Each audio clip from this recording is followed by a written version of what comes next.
I am here today with Sarah Foley, and I would go on and on and on about who she is on paper. But when I first met Sarah, I immediately felt a connection to her and who she was, not only as this strong, powerful, confident woman that overcame, became, and has kind of rewritten her life in a way that has impacted so many other people in the process. But Sarah has a story that is very unique, and what impacted me the most with Sarah is that she found a way to love who she is in every phase of life and also to manifest the things that she wants to have happen in her life. There is great power in manifesting, and people talk about it all of the time. I'm going to have Sarah share a little bit about her story, and then I'm going to kind of get back into asking Sarah a few questions to help you understand her inner strength, the inner struggle that she had, but also how she has gotten to a place where, one, she embraces and loves who she is, how she's been able to reinvent herself in this chapter of her life, but what that's done for her, not only in manifesting some incredible things and some great stories that come with it, but in blessing so many lives around her. So Sarah, will you give us just a little summary of your story and what brought you to where we are today?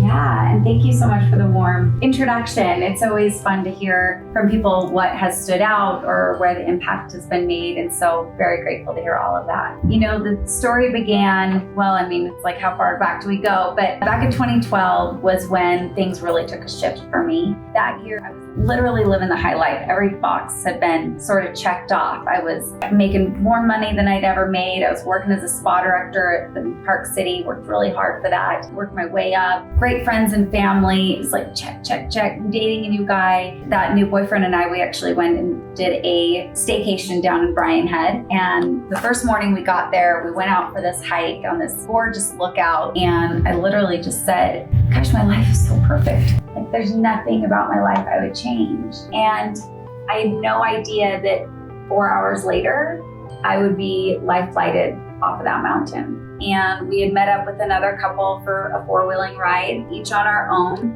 And as we were going along, I'm pretty inexperienced on those machines. The three other people were very experienced. The other guy was like a mechanic on them. So they all just really knew what they were doing. And my boyfriend, Sean, he was just like, don't worry, I got you. I'm gonna keep you safe. It's a really easy ride. You've got your helmet. You're on the bigger one. I'm gonna teach you how to use it. It was just like, I felt really good. And at one point, the trail kind of went up and around this bend. The guys went on up ahead to make sure that it was safe, just as Sean kind of promised. And a few minutes later, we see the other guy waving us up. We start going up. I'm in front, the other girl's behind me, and we don't realize that my boyfriend's coming down the mountain to come and get me. And as we came around this bend, we were going straight at each other, full speed ahead. And my inexperienced brain just said, get off the trail, just get out of the way. And so I jerked the handlebars to the right. Little did I know there was this ditch that lined the road, and my front wheels caught that, and I just started flipping through the air. And I can still remember the crunch of the bones.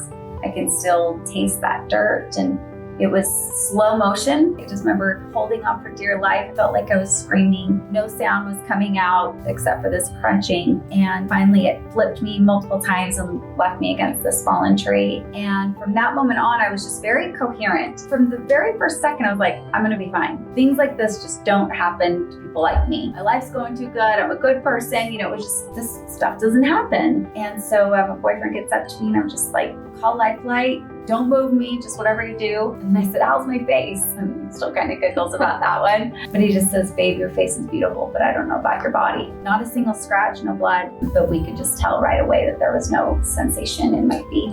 So Life Flight came, and the next few months were in the hospital and then rehab, and it was just this revolving door, friends and family really supporting. Everything was great in the hospital, and then you go home, and that's when it sets in. This is my new life, and I hated waking up every day. I hated the things that I had to do now with this disability. Things just are not fun, and learning to go to the bathroom differently and all these different things. And I hated getting out of bed. And those are the moments that I think really jar people when everyone else goes back to their normal life. And now you're left with this questioning it of, now what do I do? And I had a very interesting story around disability. And I had kind of this picture in my head of, I had this one particular woman in mind. For whatever reason, I kept thinking about her. And she was unhealthy. She was in her wheelchair going down the street alone, looked very unhappy. Walmart bags on the back, stained clothes. And I had this picture and I just thought, oh my gosh, that's what I'm meant to be now. Like, that's my view of disability. That's the story I had. And now looking back, realizing how disabling the story becomes. When you think that now this is what it means for my life and it's completely different than what you had expected. It just didn't line up. And so I had a hard time looking in full length mirrors. I had a hard time dressing up. I had a hard time doing things because they didn't feel right. Like, it almost felt wrong to be happy. It felt wrong to take care of myself because I now had a disability, and that's not what I saw as disability. So the first 4 years were a lot of denial, a lot of pain, a lot of just inner turmoil behind closed doors. And I think a lot of people, when we go through something traumatic or completely life-changing, we don't want to burden other people. So we keep it to ourselves. And I was the first one to do that. I just didn't want to talk about it at all. And about the 4-year mark, so the boyfriend and I, we got married. We had a little boy, Charlie, and Charlie was about 1.5. My new husband got a job transfer opportunity to Maui. And this is where everything shifted. And this, I think, is the most crucial part. Looking back, I just say, oh my gosh, you were such a genius. You had no idea what you're doing in that moment. And I made this conscious decision of, I'm ready to heal. I'm ready to feel better. And I energetically opened myself up for healing, for healers of all kinds, for anything and anyone that would help me in this quest to feel better. And I think the openness and the willingness, you don't have that. You can listen to all the personal development books in the world. You can go all the conferences. You can do all the things. But if you are not open and willing, it's just noise. So there was just this very energetic opening of my heart and my soul. And one by one, healers there was an artist, there was a therapist, there was a support group, there was moon circles, there was, all these beautiful things that happen over there in Maui, personal trainer and people teaching me how to, eat differently. And one by one, I just started to understand I can do this any way I want. And the shift really started to take root, and everyone back home in Utah wanted to know what was up, how things are going in Maui. And so I started this little blog. And again, a very instinctual decision was, whatever you call this blog is going to have a massive, massive effect on your life. And I came up with the name Vertical Blonde, and she became this true north. And I began just asking day after day, what would Vertical Blonde do? How would she show up? What would she wear? What would she say in this situation? How would she take advantage of this? It was just this realignment every time I asked. And she was me at my future most highest potential self. And that was that identity shift. So this kind of sums it up, but I think that those core moments, that if I could just stress that to anyone that is either going through hardship or even just the little nuances of life that kind of get us out of alignment, it's be open and willing, allow it to be and look different than what you imagined. Realize that you are the one in control of the story. Otherwise, that story is going to control you. For sure. And it comes down to identity. It comes down to who you decide to be through all that. Well, and thank you for sharing that. And I've heard you share this before, and you shared something in addition last time that was super powerful. And I think it goes along with this idea of surrounding yourself with great people all along the way. And those people change as you evolve into this story. But there was someone that said something to you in the hospital. My Aunt Stacy. Yes, what was that? It was so profound. So as I came to after surgery, it was now 8 hours after the accident, and they came in one by one because I was in the intensive trauma units. They couldn't have more than 1 or 2 people at a time. And she came in, my grandpa was in the room as well, and she came in for a hug. And for whatever reason, I just whispered, why?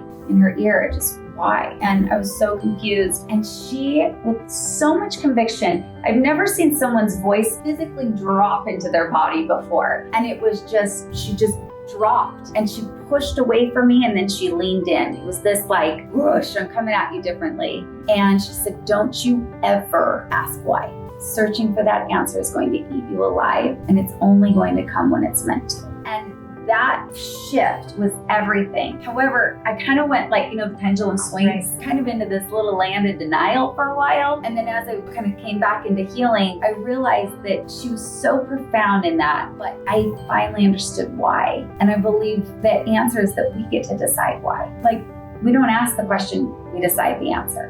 Definitely. And It sounds like you made a very direct choice at a certain time in your life. What got you to that point where all of a sudden you could decide? Was it getting to Maui? Was it just a change of scenery, a new chapter in that chapter of your life, like a new moment? What allowed you to finally receive and just maybe get over that question of why, but to start receiving the help, being open to the help, being open to new ideas?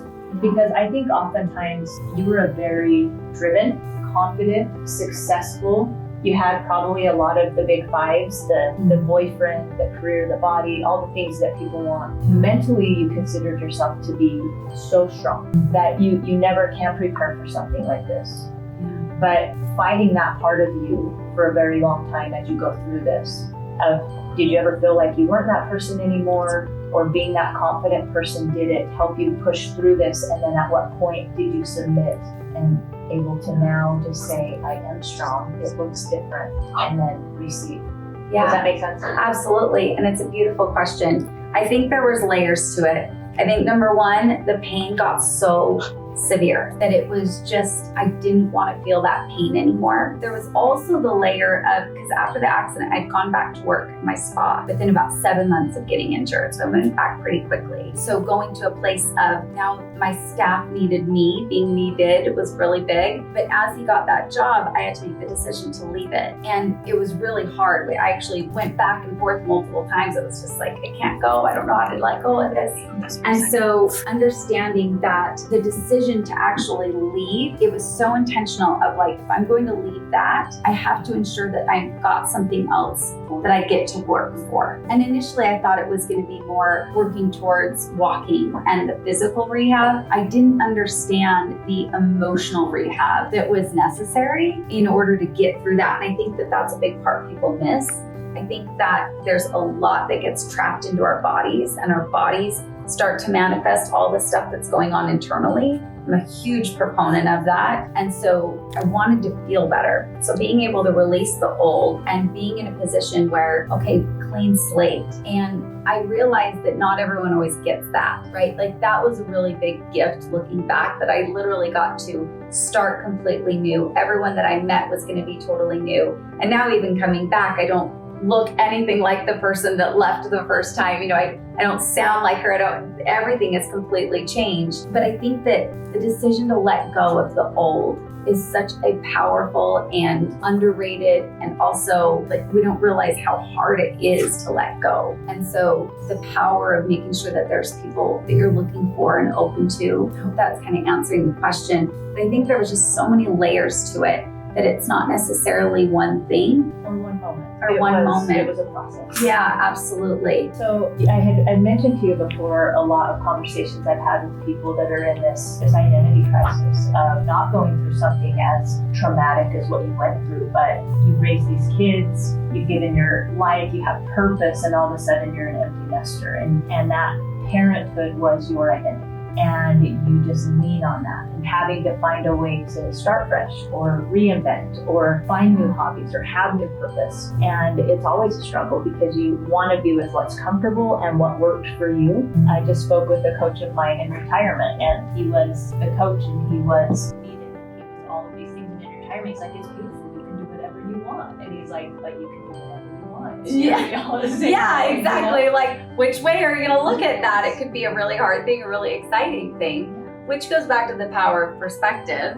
You can look at it any way you want. But going back to that, I say that a lot. Own your story or it's going to own you. And that story is everything, because the story is what leads to your identity, the story that you're telling yourself. I actually just had a coaching call with someone this morning, and she was talking about, well, you know, when I get there, they're not excited to see me. And so, do you know that? Have they said that? And she's like, well, no, but I that's what I think. And he said, it's just a story. And the more we have that story in our head, the more we're actually going to live aligned with that story. We're going to anticipate them not being excited. And so therefore, we're not going to be very exciting to see. And so I love teaching this concept of, I call it icona, your inner icon. I've trademarked I can't to icon. I think it's such a great way to shift the mindset, because think about it. The difference from I can't to icon is still an action. There's either I can't do it or I can do it, but icon comes back to identity. It's I am. This is who I am. And so every time I would ask those questions of what would Vertical Blonde do, it was a realignment to this identity. And one of the words that I fell in love with there in Maui was kuleana. And our kuleana is our God-given responsibility here on this earth, that we are to fulfill our highest potential. I love that. That is our sole responsibility. Every single one of you, it's your sole responsibility. And we must do it for ourselves first. It has to be for our own benefit first, because we cannot teach to others what we're not actively living ourselves. And so when it goes to leadership, it goes to parenting, it goes anyone that you are trying to lead, right? You've got a responsibility for, you have to do it from within first. So it's an identity shift, and then you're living in alignment with that. So I kind of go back to these 3 pillars, and it helps you to just remember these. And it's icon up, so it's who, and then you're living ready. You're living in anticipation. You're living in alignment with that fullest potential self, and then you're becoming that living proof, so that when you want to go teach it or express it or share it, that you're sharing from a place of, no, I know it because this is how I live. And so anytime I teach public speaking or people that are, kind of in my world and clients, it's you are making a commitment. You're never to teach anything you're not actively living. If you're not living it, you're still learning it, and you're not in a place to teach. And so it just helps to kind of keep that standard of staying in your lane and making sure that you're doing it for the right reasons first. Well, and you're the perfect example, honestly, of, I think Gandhi said it, was just that you want to live your life in a way that teaches your lesson. And if people are watching the way you live your life, they're going to learn all these lessons that you're teaching us right now just by watching you live your life. And I think that progression is our joy in life. And when people have purpose, they feel that joy. But if we're not progressing, then we don't have joy. But one thing you did that was really special and unique, and it says a lot for who you were even before the accident happened, and you worked to get to that place. You chose the name Vertical Blonde. You could have chosen any name. You chose a higher self to then ask the questions to. I think that is the question to ask people. Who are you asking the questions to? Your higher self? Or are you asking questions to that part of you that doesn't know who you are? And you need to come up with that icon, that identity that represents who you want to be. Yes. You don't have to be that person today. You do not have to be that person today, but your habits need to reflect who you want to become, and you need to ask the questions to that part of yourself that believes you can do it. Yes. And I think that finding that isn't always easy for people. They haven't had people telling them they're great or that they're special or that they can do hard things. But if they could see themselves through the eyes of someone that loves them, or through, in my mind, God's eyes, they would see this unlimited potential that they have. And then write their story that way, which you have done. And I want to go into kind of something that is really special about you, because you've been on little podcasts with Mel Robbins, and Tony Robbins has given you shout outs, and you've been on the stage at great concerts, and you've been able to, we talk about manifesting, which is also action. You don't just sit and visualize things to happen and then expect them to. It's a big part to be able to see it clearly, to know exactly what you want, which you have done. But maybe you can tell us just a little bit about the story of the concert, because I think that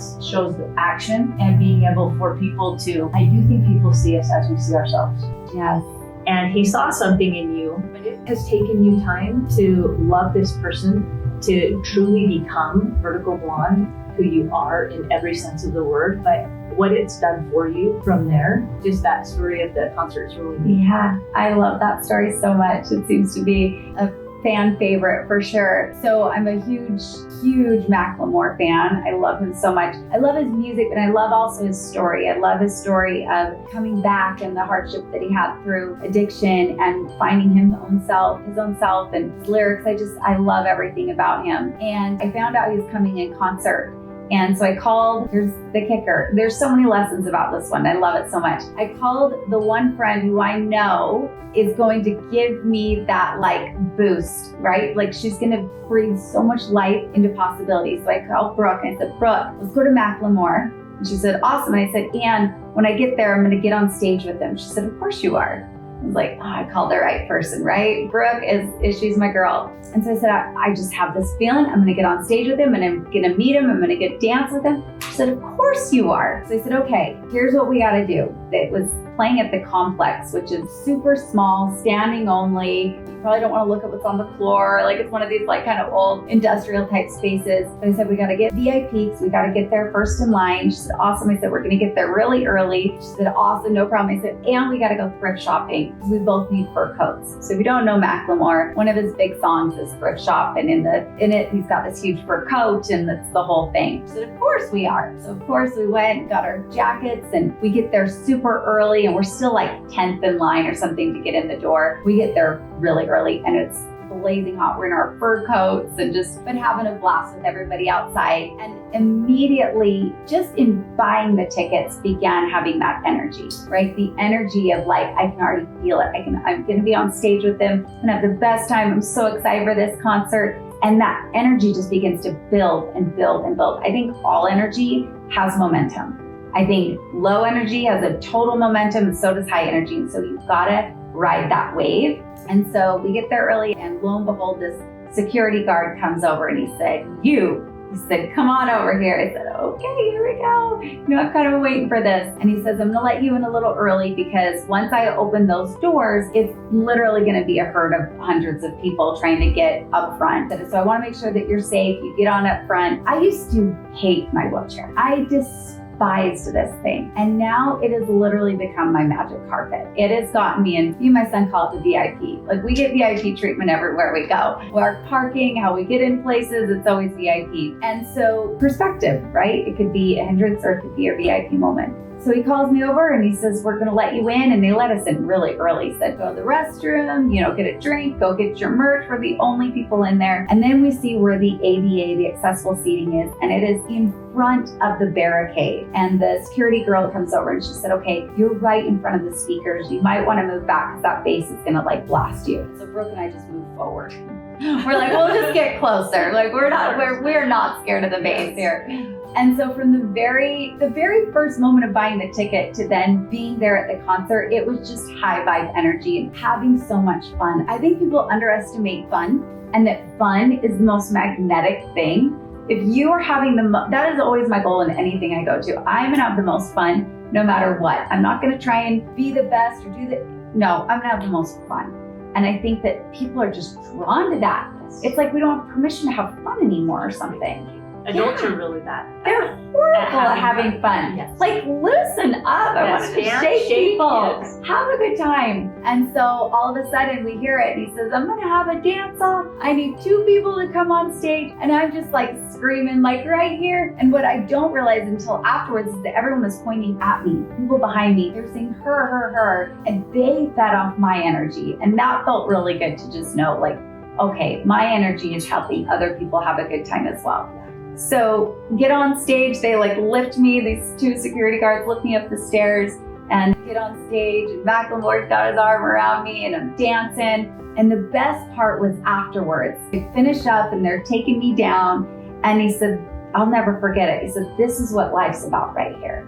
He said, it was your energy. He said, I felt your energy from the very first song. Thank you for sharing your energy with all of us. And I'm like, that's it. It's the energy.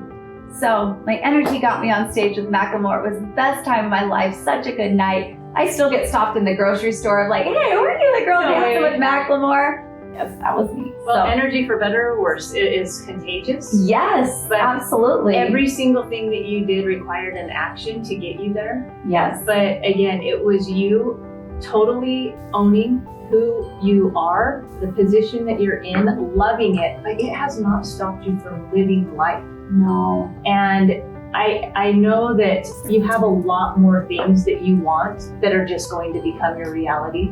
They will become a part of your story. I have no question about that. One thing that's super special about you is you've never become too big for anybody. And I asked Sarah just to talk with one of my friends that was working with some women that have been through sex trafficking and they needed a powerful female speaker to come and just kind of be able to sit with them, but also show them what's possible.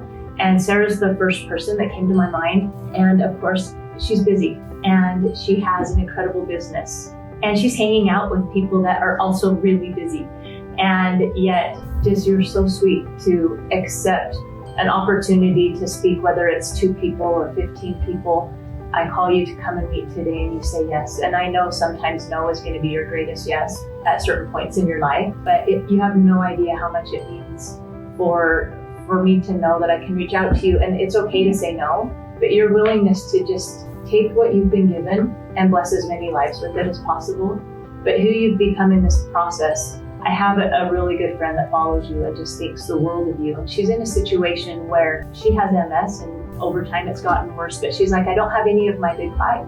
You know, my friends, my people have their family, their friends, they have all of these things, and I don't have any of my big 5. And sometimes it becomes a spiritual struggle as to like, where's my thing? Yeah. You know, my business and self-employed and having to fight fatigue and know that I still have to make money and not have anyone to help lean on in that. Yeah. What advice would you give her coming from you when you're sitting in that place where you know you can do it, you know you're capable, but every decision you make is mental math on the fun versus the consequence, the great moment versus a week out of work, and just knowing that there's still so much joy to be had. But what would be your insight to her in a moment? Well, I first want to just thank you. I think you have such a gift of breathing life into people. And I feel that from you. And getting the call from you feels like an honor. Feels like I feel seen. And I never want anyone to feel that I'm too big or too, like, all of these moments are so precious to me. And it's my Juliana. Like, I can't say no. It feels too good. It feels too right, because I feel like, yeah, I'm in that place where I get to share it. And as far as your friend, a few different things come to mind. There's something that feels good about being in the pain. And sometimes we can keep ourselves there too long because it's fulfilling some kind of need. And the forgiveness piece was really huge for me. Forgiveness and kind of acceptance.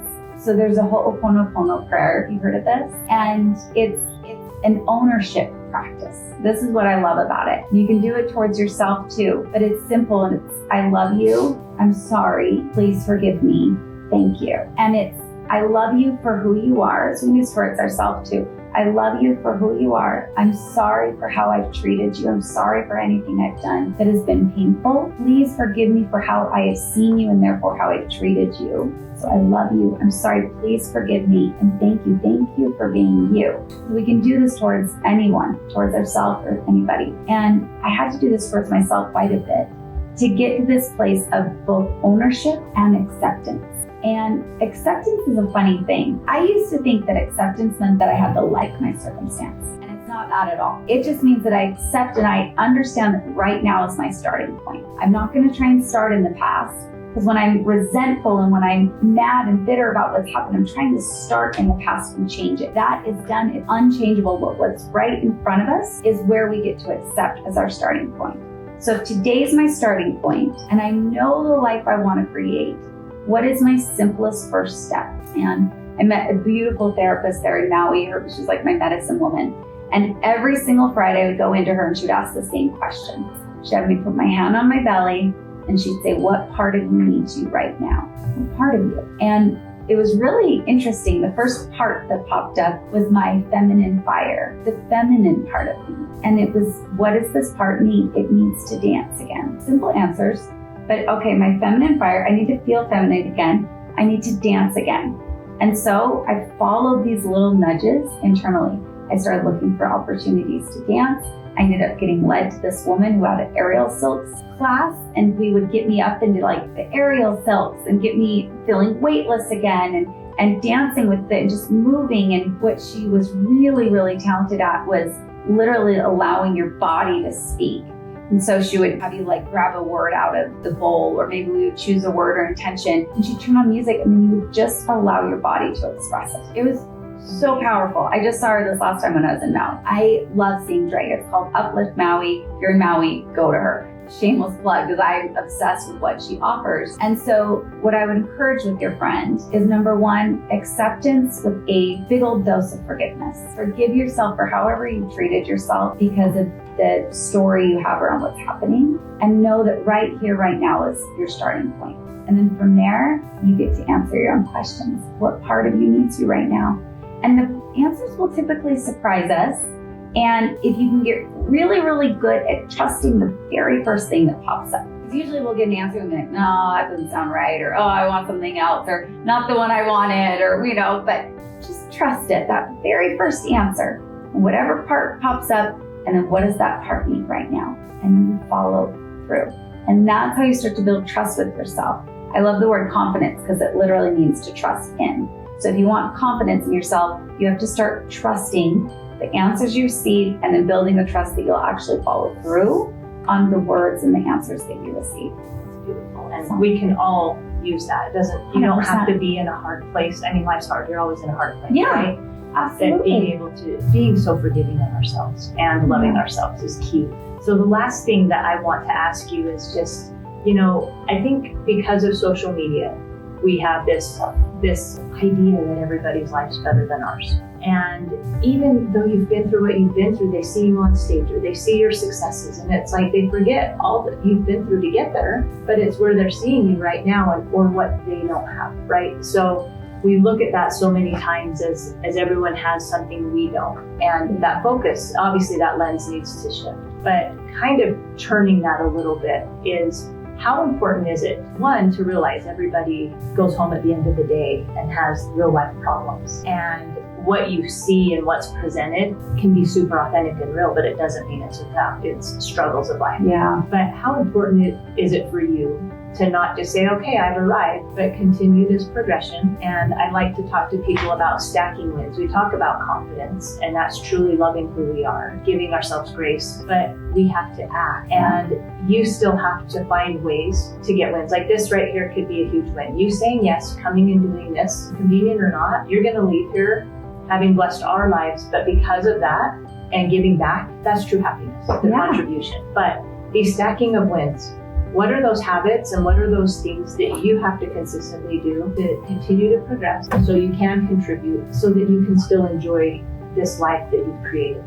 I'm a huge visionary of a person. So I constantly am like kind of painting the vision that I want to create and what I want to go after. And so I think having it doesn't always have to be even super clear, but having something that drives you, right? That is, I call it like the pulling. I want it to pull you instead of feeling pushed and pressure. So when I feel pulled to something, it's that follow through. And so I'm constantly asking myself, like, what are we being pulled to next? Where's our next kind of fun pop of experience? And so once I get pulled from that, then it's about, I love you saying the stacking the wins, but I kind of say it being in a proactive versus reactive state. So I know what makes my body feel good. I know what makes my body feel bad. I know what makes me feel good emotionally, mentally, soulfully. I'm learning this all the time, but I also know my foundational what makes me feel good. And if I'm not actively doing those, I'm going to get into a reactive state. My body's going to go reactive. I'm now going to have to go into fixing mode. It takes even more energy to get out of that. So the more that I can stay proactive, the more that I can continue to know, okay, if I move my body and work out every day, my pain level goes drastically down, right? If I incorporate my breathing and my meditation and my journaling is huge. I call it my sleep pill. If I do that before bed, I know my sleep is better. I know I'm able to process things differently. So for me, I have to be proactive. And there's times I'm human. I'll get reactive and I'll get off my game, but I can feel it immediately when I'm out of alignment. So yeah, I mentioned a few of the habits there. Journaling, I cannot stress it enough. Also having a space where you feel really free to speak without having to teach and coach other people. So I love my therapist, and I did Codependence Anonymous for about 4.5, almost 5 years as well, every single Friday. What I loved about it was that I'm in a room where no one's allowed to coach me. It's literally, you have 3 minutes, you get to speak whatever you need to speak. And the only direction is that it needs to be you focused versus blame focused. So it's like, bring it back to you. What's your part? Mm-hmm. But those opportunities where you have zero pressure to make anyone else happy, to take care of anyone else's feelings. And I don't know that we give that enough credit. we're constantly, thinking about our kids or our staff or, our friends. And it's like we're kind of playing these parts sometimes. But if we can get into alignment with that and know that we have those spaces where we don't have to put on any mask, we don't have to put on any performance, we just get to be and like kind of siphon out exactly what's going on inside of us. I think those are really powerful experiences, and those have all helped me drastically. Well, you've obviously done the work. I mean, all the things that you've done, and you said you were open to anything and everything. Oh, everything. You had no idea, and they've all played a very powerful role at a different time that you've needed, or, I need to go back to that. But you have a very good understanding of when you're not aligned or when you're being reactive and how to fix that. And I think if you take the time for you and be in that space where you can make you the priority, which we all have to do, so that we can understand when we're not in that place of progression and proactive mindset and we're getting reactive, that we can correct really quickly. Oh, totally. And I just think that's a good challenge for people, is to get to having habits where I love that you call journaling your sleep at different times of day, whether it's morning or night, but that offloading in that way is so free. And whether it's to a therapist or a place where there's no judgment, there's no coaching, there's no teaching, it's just you getting to be you, is really powerful. You're beautiful inside and out. And you probably you mentioned about needing to be in touch with the feminine as well, and you're a fashionista, so you always look beautiful, you always dress amazing, but you're super real, and I just value that so much. So you don't have to answer this question to end, but what's pulling Vertical Blonde? What are we going to see next, or what are you trying to manifest, or is it just a big surprise? Well, I love that you brought up all the different kind of angles, right? And Maui became this really super healing space for me. And so something I am manifesting, and it's great to speak it right into reality, and scares me a little bit too, but I really have a dream of creating a retreat experience where I get to pull in all my healers from Maui. And so bringing them all in for maybe a week-long experience and really pouring into the people that come from all angles, from my medicine woman and the way that she helps us experience grief, to the elements of having that support group, to the dance therapy, to all these different angles. And so that's something that's really, really pulling at me right now. And then I'm also going after some really big stages, and they also scare the crap out of me. I did just hire my own sales agent, Lisa, and we just had a call this week. We are going after some really big things together. As keynote. Wonderful. Yeah. So that is definitely on the docket. I train a lot of people on their own speaking, and the last couple of years, I think I got so much into that I'm really wanting to dive back into the keynoting. And so I'm really excited. And like I said, our dreams don't scare you. I guess they're not big enough. These ones they're scaring me. So it's exciting. Awesome. Well, we will be looking for a little invite and for your retreat that's coming. Because I have no doubt that will happen. I'm excited. And it's gonna be great. Anyone would be lucky to have you as a keynote. Our company is still talking about the impact that you had, but has now invited you back again, and it will happen over and over. And so I have no doubt that your future will be all that you want and more, but you're not afraid to dream big. And that's a very good example for all of us. Oh, heck yeah. You're wonderful. Thank you so much. Thank you. And keep living the best life. It is just the vertical so life, baby. I love it. Thank you.